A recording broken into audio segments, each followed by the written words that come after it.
My name is Clara Winslow. I'm a federal judge at 32, the youngest in my district and the first in my family to wear a black robe that wasn't issued by a hospital. I interpret the law now the same way I once tried to stitch broken systems back together with borrowed textbooks and caffeine. But nothing in my courtroom ever felt as heavy as that envelope. It sat on my mahogany desk like a ghost draped in cream and gold, a silent messenger from a world I no longer belonged to. The Winslow family crest shimmered faintly on the back flap, embossed with aristocratic pride, like it expected to be revered. I stared at it the way one might look at a loaded weapon. My clerk Mason had placed it neatly with the rest of my morning correspondence, probably thinking it was just another political gala invitation or legal fundraiser. He couldn't have known that this envelope was a time bomb. 5 years. That's how long it had been since I last spoke to my family. 5 years since I walked out of the Winslow estate under a hailstorm of unspoken shame and bitter silence. The last words my brother Noah had said to me at that infamous Thanksgiving dinner still burned like acid in the corners of my memory. My sister gave up medicine to play social justice. She's a disgrace. I was 27 then, freshly withdrawn from medical school, bruised but breathing, already enrolled in night law classes and waiting tables to afford rent.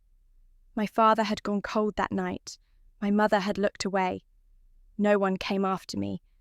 And now, this envelope.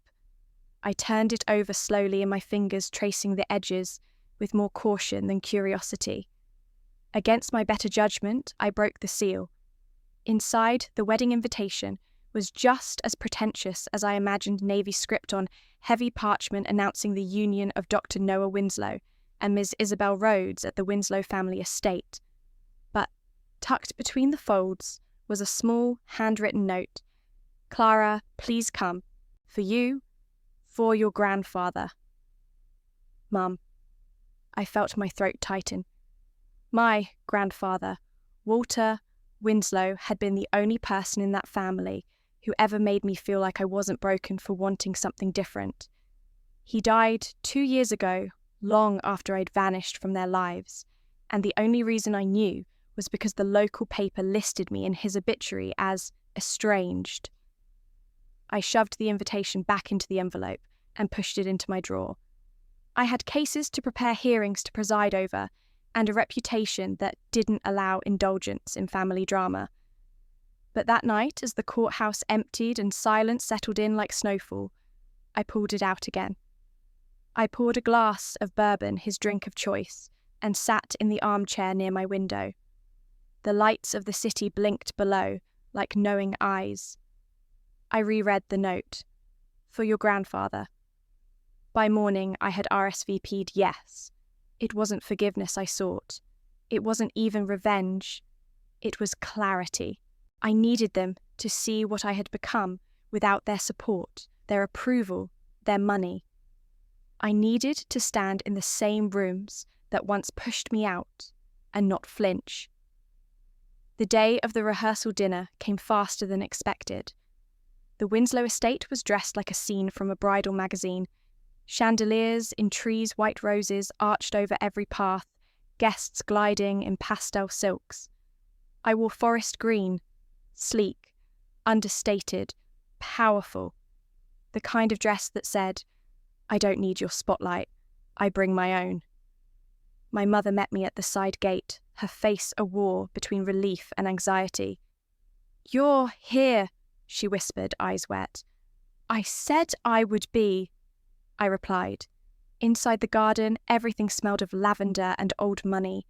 Faces turned, some whispered, some stared. I recognized cousins who hadn't spoken to me since I dropped out of medical school. An uncle who once told me law was a waste of intelligence. But then I saw her, Isabel Rhodes, petite, poised with sharp eyes that missed nothing. She was speaking with the florist when she spotted me. Her gaze lingered, confusion creasing her brow. Then recognition dawned. Not familial, not personal, professional, She crossed the garden quickly, the crowd parting unconsciously, and then she curtsied. "Your Honour," she said, voice laced with awe. "I didn't know you'd be here." Time stalled, heads turned. My brother froze mid-conversation. The air thickened. I didn't smile, I didn't flinch. I only met Noah's stunned eyes across the garden and said calmly, "Neither did he. Let the reckoning begin." But reckoning always begins with remembering. 5 years ago, the Winslow family dining room was a cathedral of expectations. Ornate chandeliers, embroidered linen napkins, wine glasses that shimmered like the future they imagined for my brother. I remember the way the silver clinked against porcelain, the cadence of conversations orbiting only one person, Noah, my golden brother, the surgeon in training, the miracle child of Dr. Stephen and Linda Winslow. And me, I was the glitch in their design. I had entered medical school because it was expected, not because I felt called. My days were filled with cadavers and case studies, but my nights were haunted by a quiet truth: I didn't want to heal bodies. I wanted to question the systems that broke people to begin with. Every time I brought up bioethics or socioeconomic disparities, my professors patted me on the head like a child chasing butterflies. My parents ignored it. Noah scoffed. "Not everything needs a protest sign," Clara he once told me, after I challenged a grading disparity in our shared anatomy class. "Some of us are here to make a difference. Others just like the sound of their own outrage." That was Noah. Always the hero. Always the headline. In every family photo, he stood centre. Frame shoulders, back white, coat gleaming. I was always off to the side, smile, careful posture, uncertain, like I was trying to make myself smaller just to fit. But my grandfather saw me. Walter Winslow wasn't a doctor. He had studied political science in a time when the family expected scalpel skills. He taught history at a community college for 3 decades and was quietly proud of it. He and I used to sit in his library books, stacked high as he recited legal philosophy and civil rights cases like bedtime stories. "Clara," he said once, brushing dust off a copy of Gideon Vere's Wainwright, "you don't mend bones, you mend justice.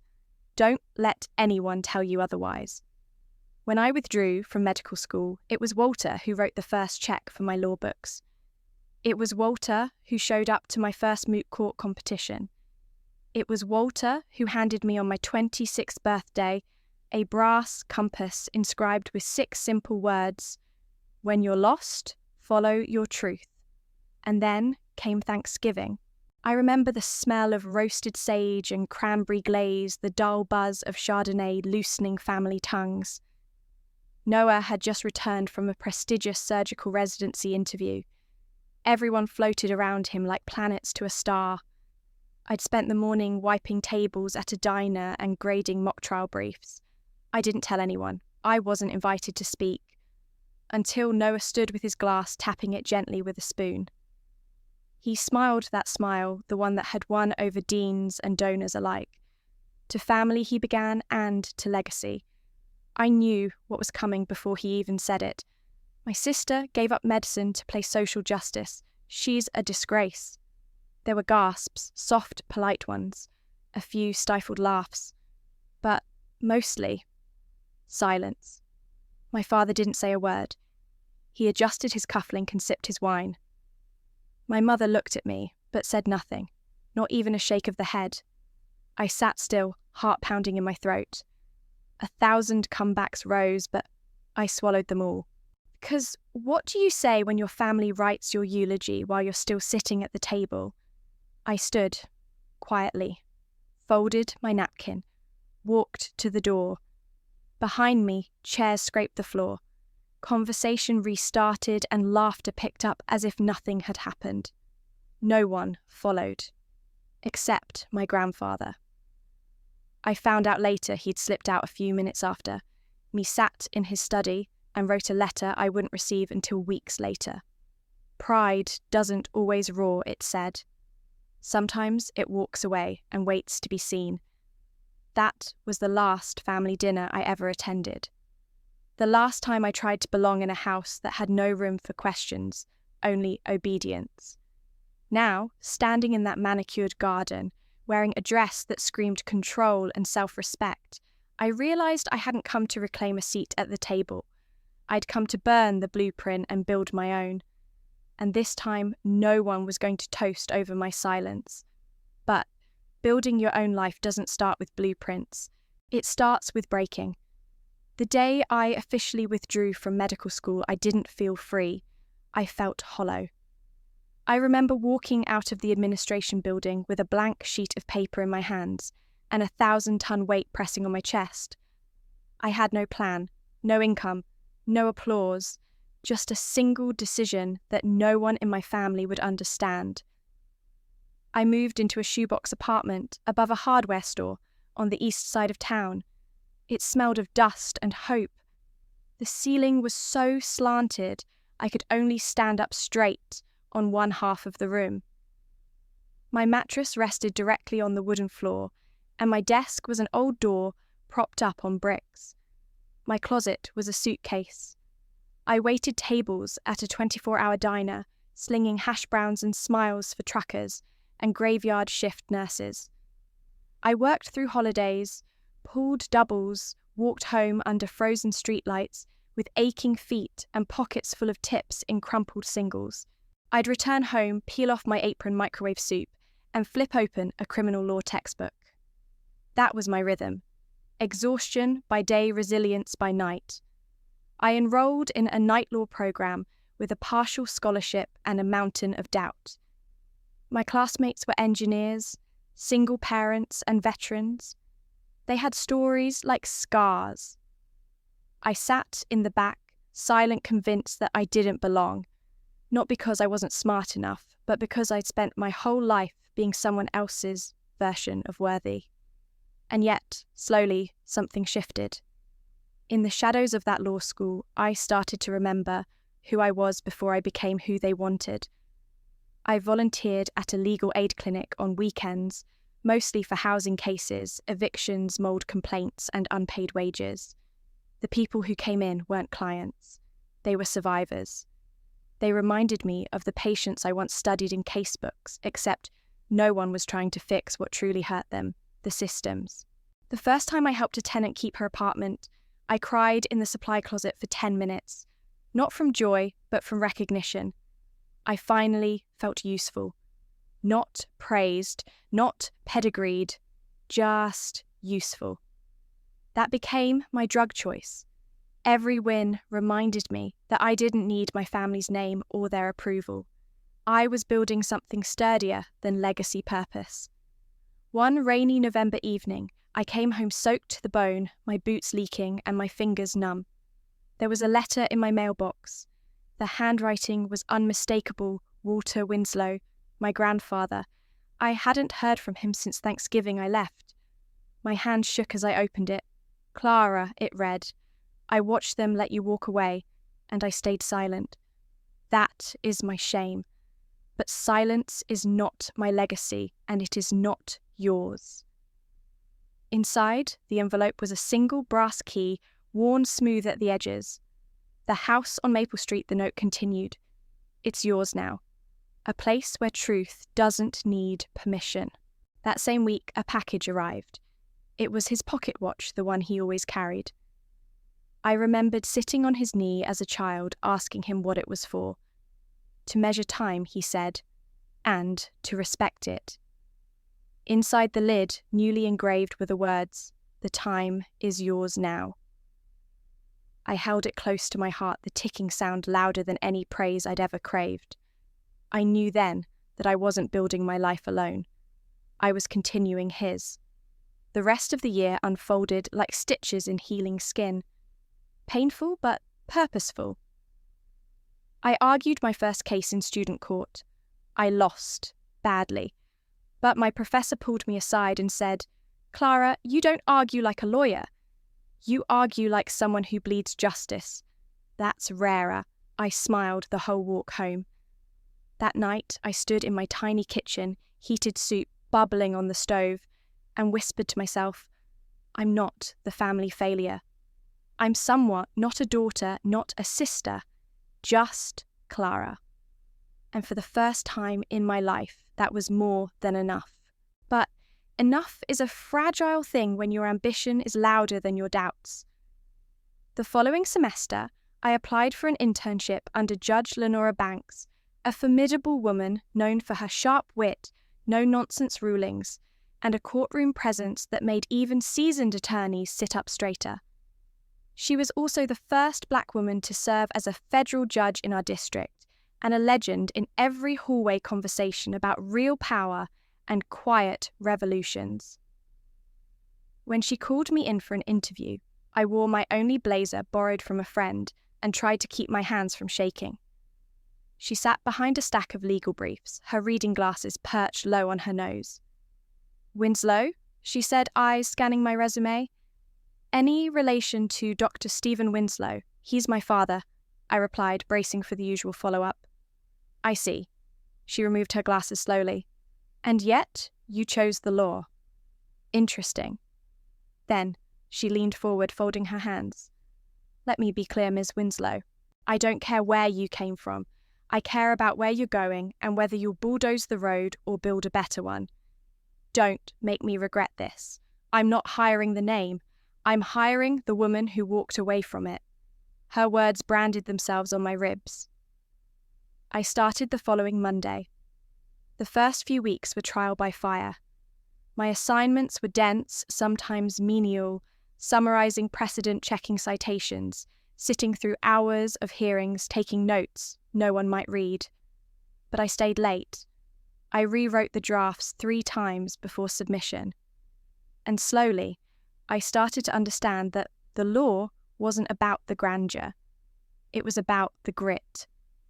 Judge Banks didn't tolerate laziness, but she rewarded curiosity. She'd slide a folder across the desk and say, "Figure it out," without ever telling you what it was. And when you brought her something worth reading, she'd nod once quietly, an acknowledgement more valuable than applause. One Thursday afternoon, I found her waiting by the elevator. "Have you ever been inside a real eviction court?" she asked. I shook my head. "Then grab your coat. It's time you see where the law meets the people." That day changed everything. We sat in a cramped fluorescent-lit room with a dozen cases on the docket. People clutched envelopes, photos, and pay stubs. Some cried, some shouted. All were afraid. One woman, Eleanor, stood with her 8-year-old son. She'd been served a foreclosure notice because her mortgage payment had been processed late by a glitch in the bank's system. She'd done everything right and was still losing everything. Judge Banks whispered, "This one's yours. Quietly, off record, help her." I spent the next 3 nights combing through municipal code reading court opinions until my vision blurred. And buried deep in a housing regulation, last revised in 1989, I found it a clause that protected tenants from eviction due to administrative delay by financial institutions. It was obscure but binding. When I showed it to Judge Banks, she didn't smile. She just said, "File it. We won." Eleanor got to stay. Her son wrapped his arms around her leg and said, "We still have my window." I didn't know what that meant until I saw the photo later, a picture Eleanor kept in her purse of him sitting on the windowsill with a stack of library books. It was where he read, where he dreamed. That image haunted me. That night, back in my apartment, I lit a candle, cheap vanilla, the kind my grandfather used to light when he read, and opened my old leather journal. On a blank page, I wrote, "No father shook my hand today. No spotlight found me, but a boy kept his window, and I kept my purpose." I stared at that sentence for a long time, and for once, I didn't ache to be seen by my family. I just needed to keep seeing people like Elena, like her son, because that was the kind of courtroom legacy I wanted to build, not one lined with portraits and plaques, but with quiet victories and small, sacred windows of hope. I didn't set out to become a judge. I set out to matter. But somewhere between midnight hearings and sunrise coffee-fueled briefs, The work began to change me. And when the nomination came, it didn't feel like a spotlight. It felt like a mirror, showing me everything I'd earned in scars and solitude. The day I was sworn in as the youngest federal judge in our district, the sky was overcast. Soft light spilling through the courthouse rotunda, like it too was holding its breath. I wore navy. Not black, not white, just enough solemnity to honour the weight of the role, and just enough defiance to say, I'm not here to imitate tradition. I'm here to redefine it. There was no family row in the courtroom, no father adjusting his tie proudly, no mother dabbing at joyful tears, no brother whispering his approval, just a row of empty chairs where the legacy should have sat. But I didn't let the absence silence me. I brought someone else instead. Walter, not in flesh, but in spirit. In my breast pocket was the compass he gave me. In my chamber, already hung before the ceremony, was a framed copy of his favourite quote, "Power isn't making others small. It's standing tall without stepping on them." He wrote that in a letter I found folded inside a legal philosophy book he once loaned me. I never returned the book. It sits on my desk, still pages annotated in his firm hand. After I took my oath hand steady, despite the tremor of memory, I gave a brief speech. Not for the cameras, there were barely any. Not for the press, most were focused on a celebrity divorce case that same morning. I spoke for the interns, for the clerks, for the young women watching from the back row who had once been told their fire was too much, their voice too loud, their choices too strange. Justice, I said, isn't a costume you put on. It's a lens you polish every day, knowing you will never see perfectly, but you try anyway. Not for perfection, for people. A few days later, a local journalist asked me why there were no pictures of my family in my chambers. I smiled slow and deliberate. I keep only one photograph, I said, turning to the wall behind my desk. It was Walter standing on the steps of the old Maple Street house, holding a copy of the Constitution like it was scripture. This man believed in the law before the law ever believed in people like him. He's my reason. He's my reminder. What I didn't say was that I once had a photo of the whole Winslow family posed and perfect in front of the estate fireplace. I had taken it down the night I signed the acceptance letter for the judgeship.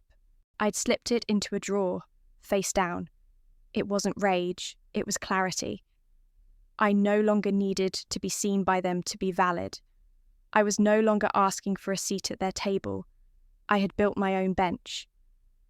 On my first day, presiding in court, Mason, the same clerk who once handed me that haunting wedding invitation, set my gavel beside a yellow notepad.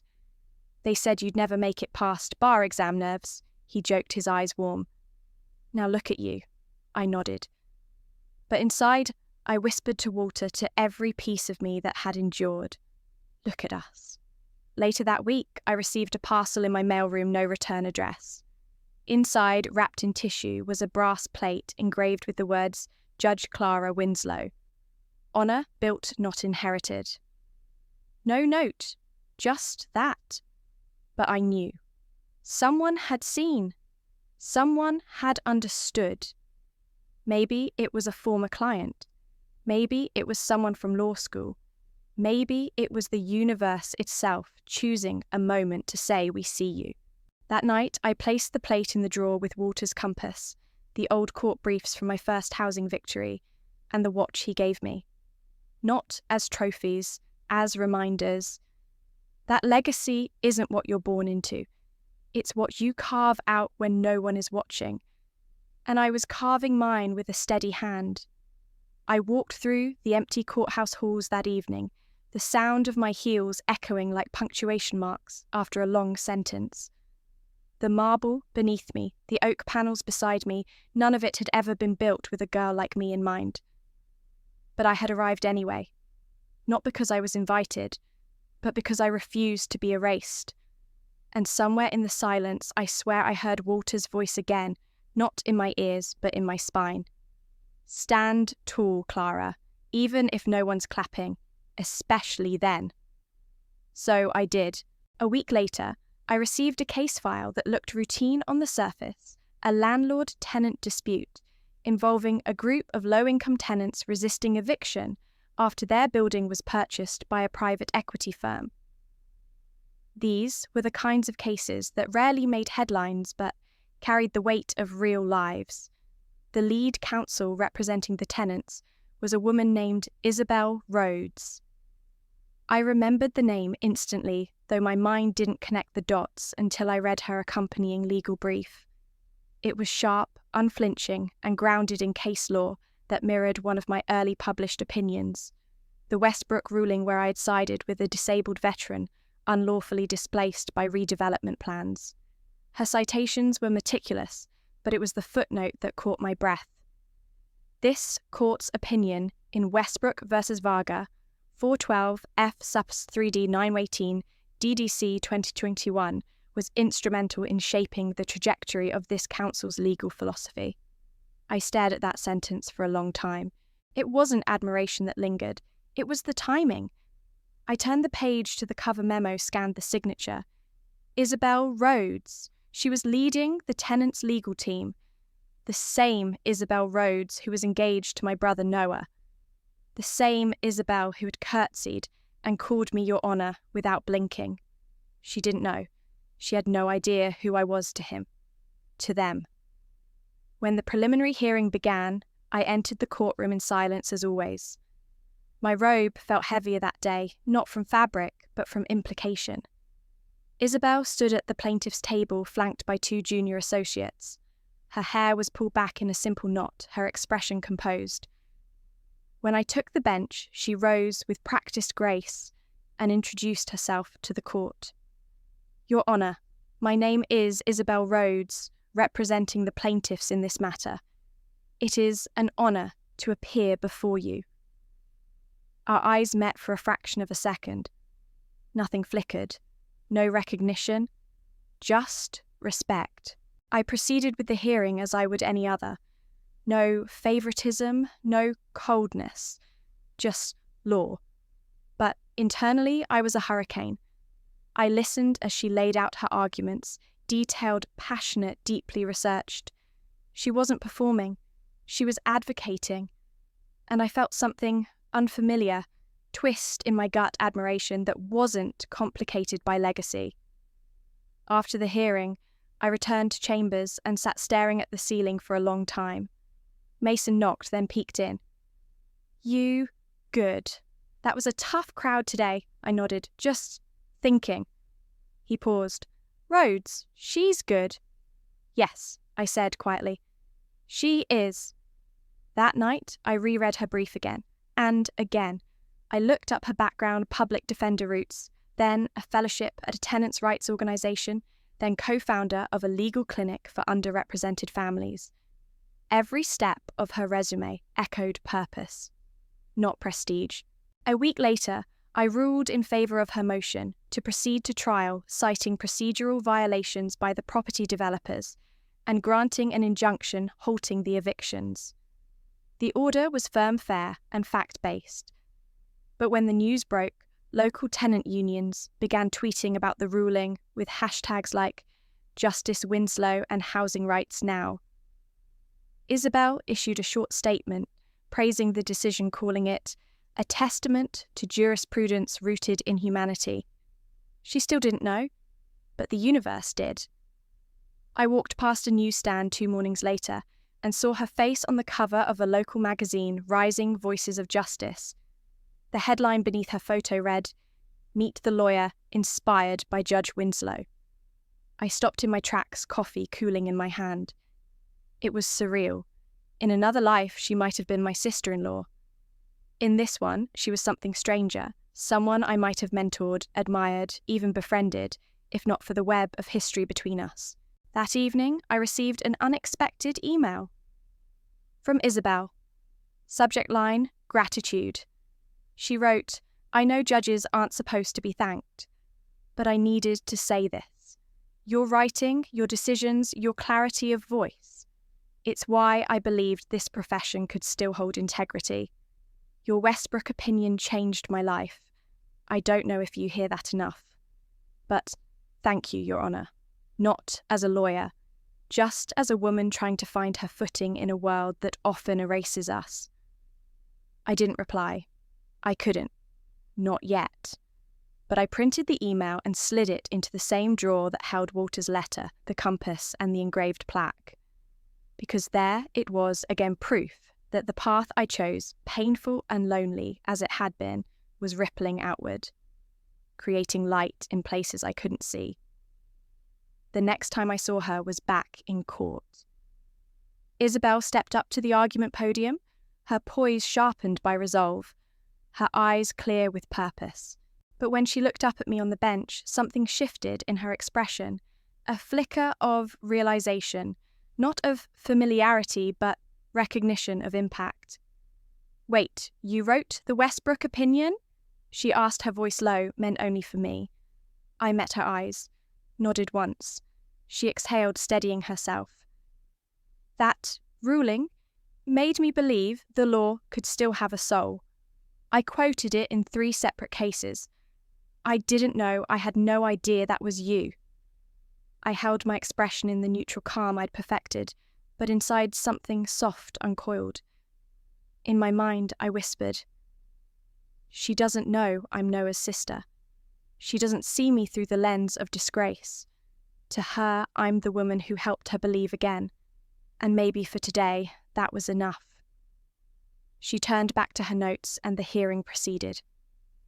But between every line of argument, every precedent she invoked, I heard something else underneath faith. Faith that the law could still be more than punishment, that it could be protection. That night, long after the courtroom emptied, I stood by the window in my chambers, the city lights flickering below like a Morse code only my grandfather would understand. I whispered into the silence. She saw me, Walter, not because of blood, but because of belief. And in that moment, I felt more seen than I ever had around my own family's table. The next evening, there was an envelope slipped under my office door. No name, just a single line typed in an elegant, serif font, Maple Street Diner. 7 p.m. Just us. Mum, I stared at it as though it might disappear in my hands. After 5 years of unspoken distance, an invitation not to a wedding or a gala but to a solitary dinner felt like a tremor in my carefully built world. I slipped it into my bag and left, without responding, telling myself I needed time, a buffer, between the invitation and what came with it. Then, after a restless day filled with motions and bench memos, I found myself driving past the diner's neon sign just before 7 and decided to stop. The diner hadn't changed a bit.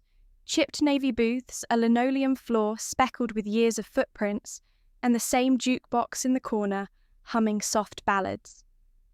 I spotted her in the window booth closest to the entrance, a mug of tea warming her hands as though it was more than a drink. It carried intent. She didn't look up. She knew exactly who I was. I slid into the booth opposite her, my forest green coat on the seat's ledge. We sat in silence. A waitress placed menus in front of us. Neither of us opened one. Finally, she set her tea down with careful, deliberate calm. "You came," she said quietly. "I did," I replied, pressing my hands into the seat to calm the tremble I couldn't otherwise admit. She cleared her throat. "I've been following you. Not physically, but through the papers, the news alerts, your cases." She paused, gauging my expression. Westbrook. I read it 3 times. The admission landed somewhere near the sinew of my heart, raw and unfamiliar.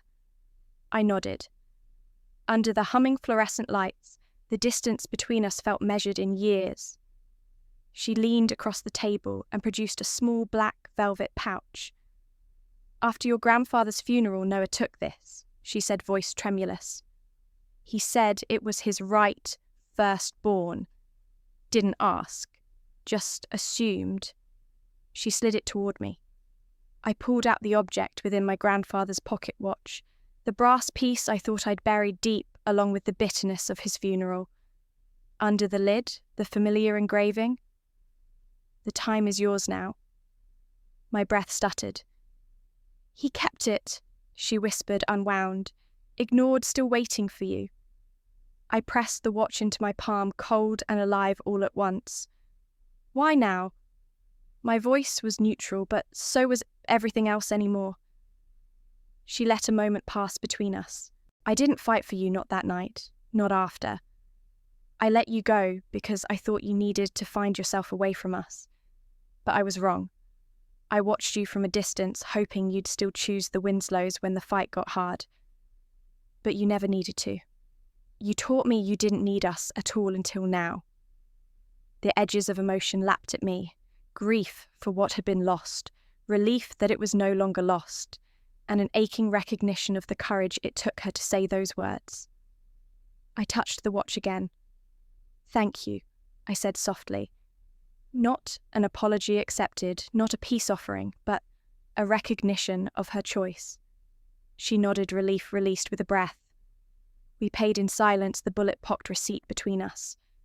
Outside, the autumn air smelled of smoke and resolve. She walked me to my car, both of us stepping as if unlearning distance. She hesitated before the door opened. Clara, you were never the disgrace. You were the reminder of what we didn't know we were missing. I paused, then said, maybe that's enough. Not forgiveness. Something more fragile a start. I slipped into the driver's seat, managing with my coat and the watch resting beside me. She didn't leave a note or explanation. She just stepped back into the flow of traffic behind me, neither chasing nor disappearing. That night, I placed the watch next to Walter's compass and plaque in my drawer. Not trophies, but milestones. The watch told me something I'd forgotten. Time not only heals, it reveals. A slow unfolding of truth, where even broken families can learn to recognize themselves again. I didn't sleep well, my mind replaying every unspoken word. But for the first time, I didn't feel hollow. I felt tethered, anchored by legacy, not defined by it. It had taken 5 years, a court bench, and a wedding invitation for my mother to see who I truly became, and to come toward me. In the quiet hours before dawn, I realized that our shared past didn't need to be erased to build something new. It just needed acknowledgement, not endurance. And so I resolved I would carry this, not as a burden, but as a bridge, between daughter and mother, between expectation and reality, between the sister they once feared and the judge I had become. That evening meal, simple without ceremony or applause, felt monumental in its own right. We didn't heal completely. Family fractures don't fix overnight. But for the first time, I saw a crack open wide enough for something softer to come through. And in that moment, I believed enough was not just fragile, it could also become foundational. The morning of the rehearsal arrived with the kind of crisp sunlight that felt performative, as if nature itself were trying too hard to bless the occasion. I arrived 15 minutes early, not because I was eager, but because I wanted to walk those manicured paths alone before the curated joy unfolded. The Winslow estate had been transformed into a stage, strings of lights draped like constellations, crystal flutes already glinting with champagne, and florists whispering about placement like they were rearranging fate. I wore black. Not mourning, not celebration, just presence. As I stepped into the main garden, all conversation didn't stop, it recoiled. Whispers looped around me like threads unravelling a secret tapestry. I caught one phrase in the breeze. She came. Near the altar, Isabel stood poised, clipboard in hand, issuing last-minute directives. When she saw me, her face shifted, grace cracking into awe. She walked toward me, heels tapping against stone like punctuation marks, and then she curtsied again, same as before. Your Honour, she said with the same steadiness, but this time layered with history. I didn't know you'd be here. I smiled, not with warmth, but with precision. Neither did most of them, I said, eyes drifting past her shoulder. That's when I heard him. She's my sister. Noah's voice, caught between explanation and confession. I turned. He was standing beneath the rose-arched tuxedo collar, half-fastened hands clenched. His expression was a landscape of contradictions, shock, calculation, and something else beneath it all. Fear. The kind you wear when the truth is finally louder than your version of it. I took 2 steps toward him. The crowd parted with the weight of silence. "Correction," I said, voice steady, measured every syllable a chisel. "I'm the judge who ruled in your fiancée's landmark case." The silence that followed wasn't just awkward, it was tectonic. My father's face blanched the kind of pale that happens when legacy tastes its own blood. My mother stood behind him, unreadable. Isabel's hand still holding the clipboard trembled slightly. Noah blinked as if he had just realised I had not only returned, but arrived. "Clara," he began, but I raised a hand. "Don't. You've had your monologue. This is my scene now." A gasp somewhere behind me. Maybe an aunt, maybe a bridesmaid. It didn't matter. What mattered was the shift, the unravelling of the Winslow myth in real time. Isabel stepped slightly to the side, as if making room for truth.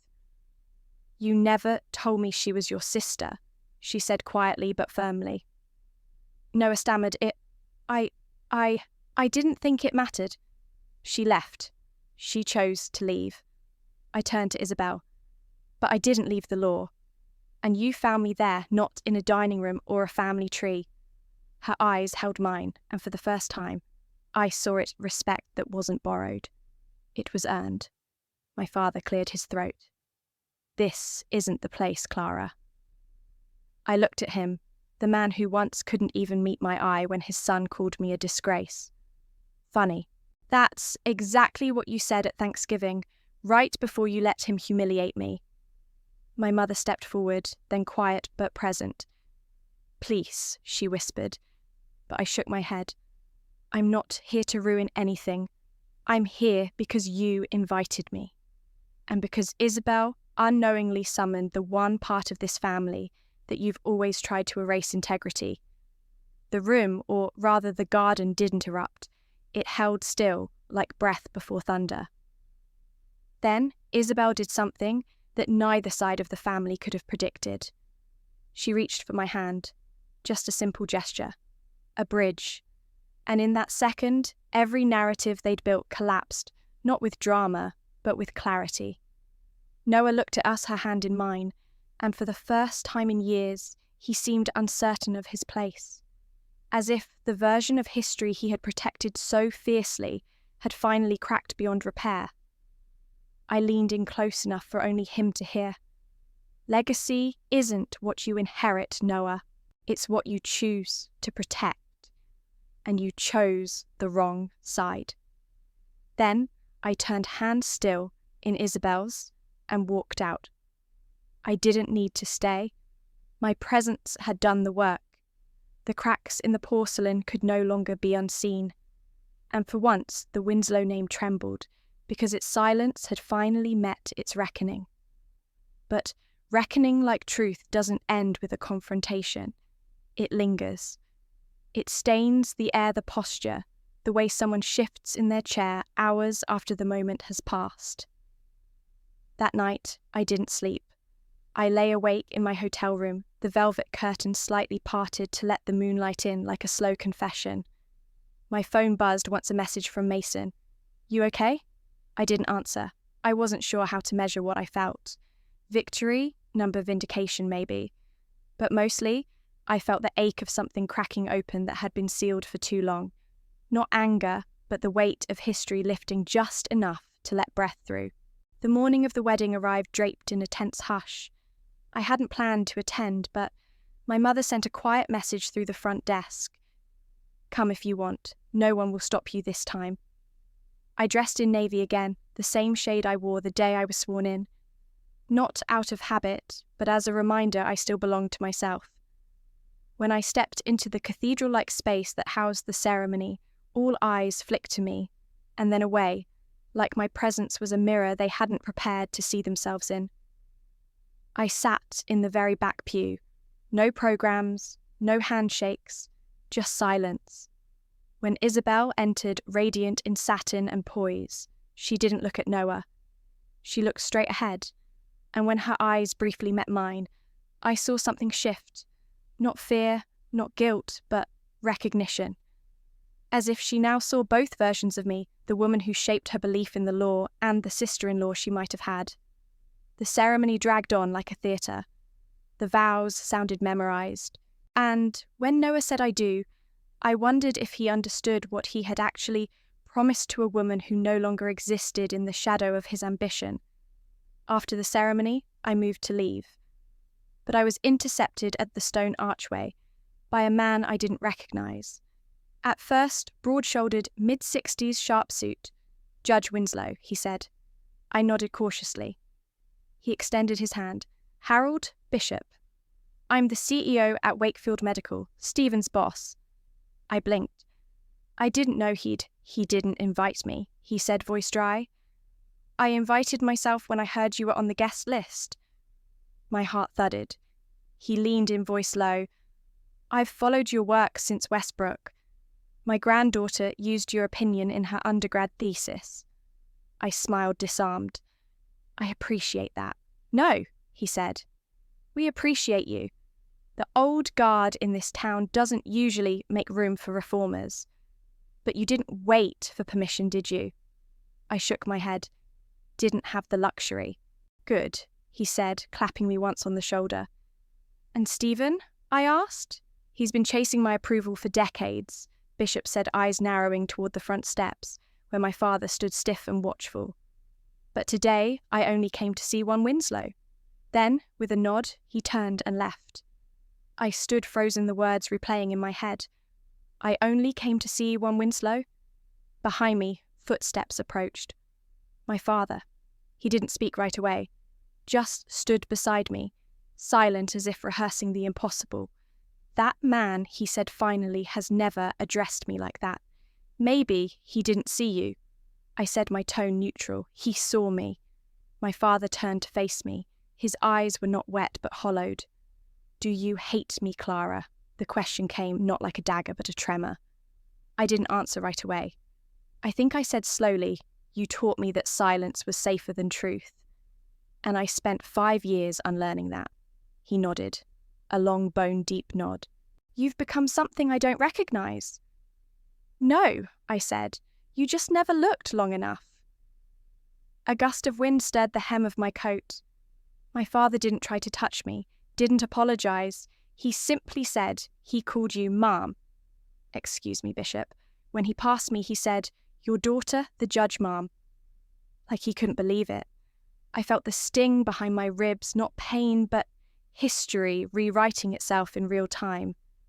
Then, maybe today, he saw more than one Winslow. My father's gaze dropped. Not out of shame, but fatigue. The kind that comes when the mirror stops lying. I walked away, without ceremony. No farewell, no final word. Some silences are earned not because you have nothing left to say, but because you've already said everything, by becoming what they never imagined you could be. The silence that followed our exchange didn't feel empty. It felt earned. I stood there, pocket watch in hand, ring refused history, unspooling itself between us. Not in rage, but recognition. Noah didn't try to stop me when I turned to leave. He simply watched, as if finally understanding that his version of the story had been incomplete all along, and perhaps that it always would be. I walked slowly through the estate's stone paths, the ones we used to run barefoot on as children, my shoes crunching against memory. The garden, once a place of portraits and posed perfection, now felt more like a graveyard of expectations. What was supposed to be a celebration had become an excavation. Later that evening, long after the champagne had gone flat and the fairy lights lost their glow, I sat in my hotel room with the watch still nestled in my palm. It ticked steadily, as if whispering, "You're still here, still moving." I thought about the ceremony that never happened, about Isabel's voice in the quiet of that confrontation. If he lied about his sister, what else did he edit out of his truth? It wasn't bitterness that made her walk away, it was clarity, the kind that doesn't roar but rings like a bell in a quiet room. I imagined her packing the dress, the veil, the promise. I imagined her returning the ring to Noah, not with spite, but with finality, the way someone returns a borrowed story they no longer wish to finish reading. The next morning, a package arrived at the front desk of the hotel. No note, just the ring box and the watch tucked together inside a velvet pouch. The same one my mother had once handed me at the diner, now returned by a different hand. Inside the watch, the engraving still held its breath. The time is yours now. It felt different this time, not like an heirloom, but a declaration. I carried them both back with me to the Maple Street house the space Walter had once called a place where truth doesn't need permission. I entered quietly the wooden floors, creaking like they too remembered my hesitant footsteps. I placed the watch and ring side by side on the desk. One was a symbol of a legacy passed down in love. The other, a legacy declined in courage. I stared at them for a long time. Then, I opened the drawer and reached for a small notebook I hadn't touched in months, the one I used to keep during my first year on the bench, filled with snippets, quotes, thoughts that never made it into rulings, but lived in the margins of my convictions. I turned to a blank page and wrote, "Returned not because it was broken, but because it was never mine to begin with." Then below it, integrity doesn't always win you applause. Sometimes it wins you back yourself. That afternoon, I went walking through the neighbourhood, past the corner bakery that always smelled of cinnamon, past the library where I once researched eviction law until my eyes stung. I thought of Walter again, of how he would walk with me in silence, letting me ask my questions to the wind. Why is justice so slow? Why are the wrong people always so loud? He never answered with absolutes. Only with reminders, keep going, keep standing. Truth walks. It doesn't sprint. When I returned home, Mason had emailed me the ruling from Isabel's case had been picked up for national review by a judicial reform committee. They were calling it a model for equity-centred enforcement. I didn't respond right away. I just looked at the email at the irony that the case that reconnected me with the woman who almost became my sister-in-law was now becoming part of the law school curriculum at my alma mater. Sometimes the universe doesn't tie bows. It loops threads in circles, asking you to follow the pattern until you find your shape. That evening, I cooked dinner for myself in the Maple Street kitchen. A simple meal, roasted vegetables, garlic bread and tea. I set a place for one, but I kept Walter's photo on the counter beside the pocket watch. "We made it," I whispered, raising my glass. Not to take revenge, not to victory, to the truth, to return, to the quiet, impossible grace of choosing what's right, even when no one claps. The ring remained on the desk, not as something rejected, but as a relic proof that love without truth is just performance. And I had spent too many years being written out of the Winslow family narrative to accept a part in someone else's stage play. That night, I wrote Isabel a letter. I didn't send it, just folded it into my journal. It said, "You saw me before you knew me." That's the kind of vision the world needs more of. Not bloodlines, but belief. I slipped it into the back cover beside a clipping of the Westbrook ruling that had started it all. I didn't need a stage. I didn't need applause. But in that moment, I felt something I hadn't known I was missing: peace. Unapologetic, unearned, just mine. A few weeks later, the doorbell rang at the Maple Street house, not with the flourish of fancy invitations, but with genuine hesitance. I paused in the kitchen where the faint smell of baked chicken and rosemary lingered from the afternoon prep. I had invited a few people, my mother, Mason Judge Banks and Isabel, though I told her she didn't need to bring anything. It was a new kind of family dinner, I called it, and I meant it seriously. My mother stepped in first, hands folded around a casserole dish. Her eyes flicked across the modest living room. No chandelier, no rose archway, just the old family couch, reupholstered with thrift store fabric. She took it in slowly, then exhaled. "It's home," she said softly. I closed the door before it could shut on unresolved history. Mason arrived next, bringing wine and his usual easy confidence. "Smells amazing," he nodded toward the kitchen. His presence was comforting. Steady loyal, the one person outside blood who had witnessed the carving of my life. Judge Banks stepped in quietly, leaning against the frame. She looked around with a small, assessing smile. "This house has character," she said, and it felt like a compliment, the kind that sticks. Isabel came last. She held a simple loaf of fresh bread brown bag and looked me in the eyes before setting it on the table. "I'm glad you invited me," she said. She meant more than attendance. There was no tension, only an echo of what could have been tempered by respect and unspoken solidarity. I slid in with a carafe of iced tea and turned on the soft overhead light. The table was set simply, mismatched plates, cloth napkins, mismatched glasses, practical, imperfect, real. We sat. No speeches, no announcements, just the quiet hum of candles and soft music from the kitchen radio. My mother cleared her throat, looking between Mason and Isabel before landing on me. "Clara? Thank you." I nodded. "Welcome."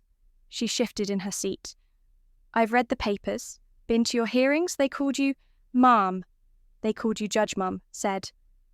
"Is your father here?" I paused. "He's not." "No. He's forgiven." I considered this forgiveness as they wanted it, a grand gesture family healed. But life doesn't work like that. "He's learning," I said. "And maybe that's enough for now." That wasn't reconciliation, not fully, but it was truer than anything before. My mother's lips trembled. "Can you forgive him?" she asked, voice small, the kind of question that means a lifetime. I set my glass down. This isn't forgiveness. It's starting over. A dinner with truth on the table. I gestured to the bread.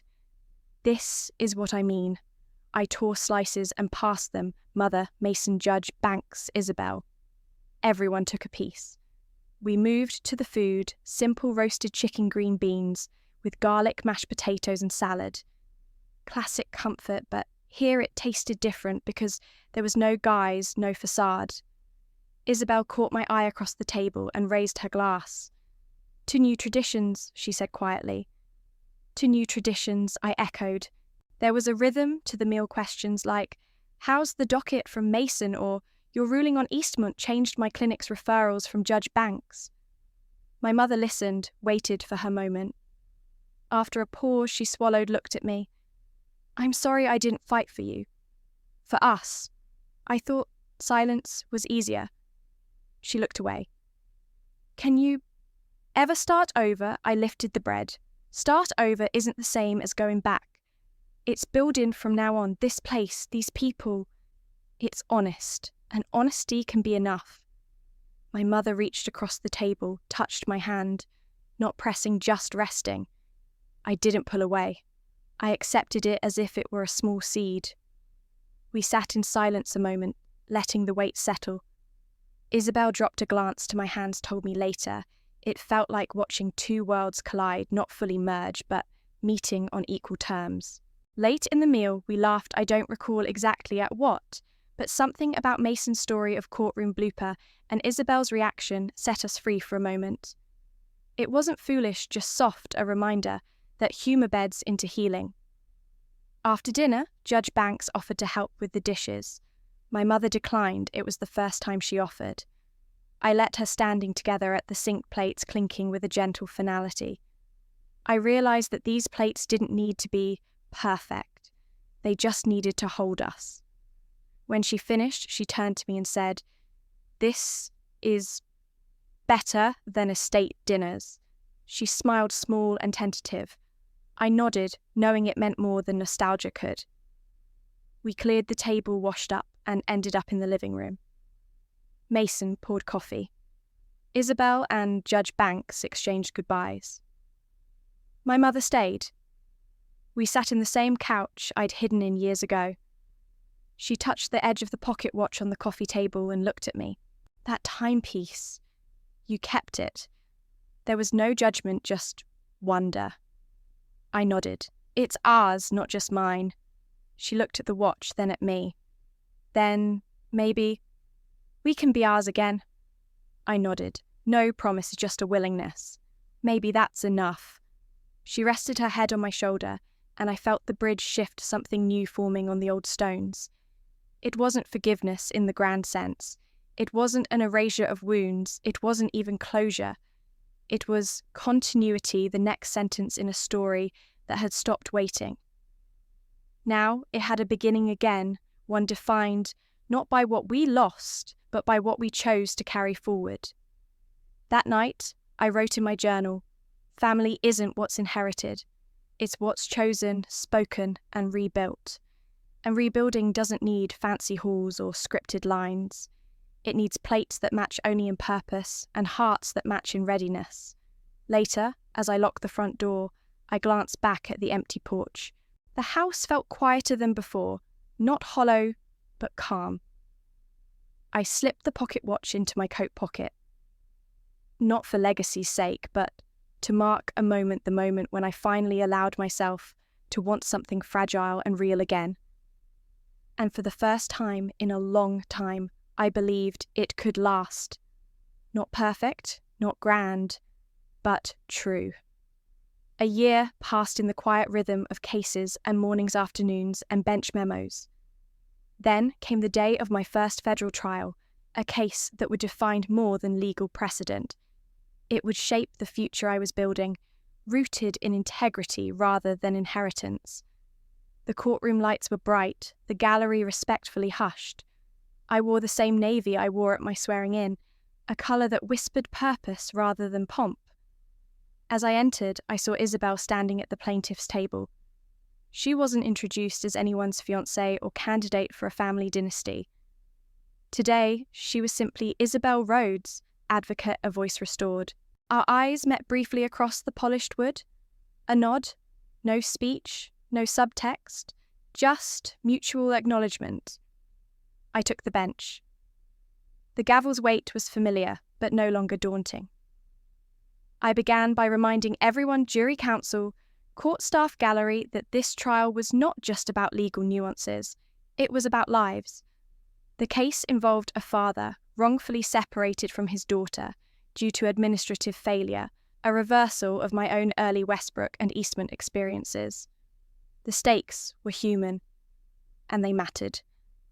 Isabel presented her argument, precise, compassionate, imbued with the same clarity that once caught me off guard in that rehearsal garden. She never faltered. She didn't curtsy. She stood on her own merit. And I listened, not with the burden of family history, but with the respect of a jurist who loved the law as she saw it served. When closing arguments ended, I adjourned for jury deliberation. Mason caught my eye and gave me a soft thumbs up. My chest tightened, not with fear, but with anticipation. This felt like the culmination of every late night, every quiet reaffirmation that truth matters more than tradition. Hours later, the jury filed back. Guilty, not for crime, but judgment, the structural failure that caused immeasurable harm. They awarded full damages and ordered systemic changes. In the hush that followed, I felt a presence, my grandfather, his compass, and watch still ticking in my chambers, his belief echoing in the silent weight of this room.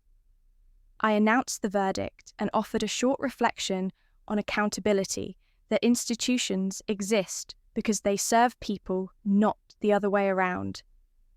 I closed the gavel slower than usual, letting the echo linger, not to intimidate, but to remind.